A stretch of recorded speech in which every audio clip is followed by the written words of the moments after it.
بیٹے میں نے یہ جو انہوں نے اخبار میں نیوز دی ہے یہ بڑا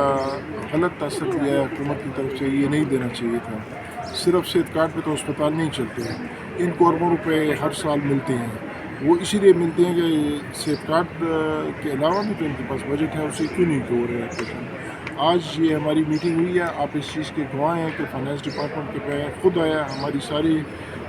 سینئر آفیشلز آئے، ہم نے ان کو ریکویسٹ کی ہے کہ ان کے پیسے جو صحت کارڈ کے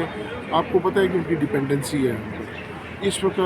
پاکستان ایک فائنینشیل کرنچ سے گزر رہا ہے اور کے پی گورنمنٹ بالخصوص، پھر اس کا اثر کے پی گورنمنٹ پہ بھی آتا ہے، باقی صوبائی حکومتوں پہ بھی آتا ہے۔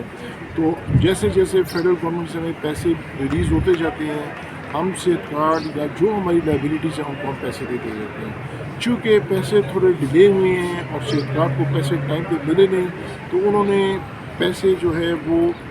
پشاور منسٹر آف کارڈیالوجی کو نہیں دیے، تو انہوں نے ایز اے ریزلٹ یہ جو بیان آیا، مجھے نہیں پتہ یہ کہاں تک سچ ہے، انہوں نے تو کہا ہم نے کوئی ایسا بیان نہیں دیا، لیکن میں نے ان کے ایم ڈی صاحب کو باور کروایا ہے اور میں نے ان کو لیٹر بھی لکھایا ہے کہ اگر اس طرح کا بیان کسی نے دیا ہے ہم اس کے اوپر اسٹرکٹ ایکشن لیں گے، اور میں نے ایک کمیٹی بنائی ہے جو کہ اس کو انٹروگیٹ کرے اور اس شخص کے خلاف ایکشن لے، کیونکہ غریبوں میں آپ یا ایک عام شہریوں میں یہ کیا تاثر دینا چاہ رہے ہیں کہ حکومت علاج نہیں کرانا چاہتی غریب مریضوں کا،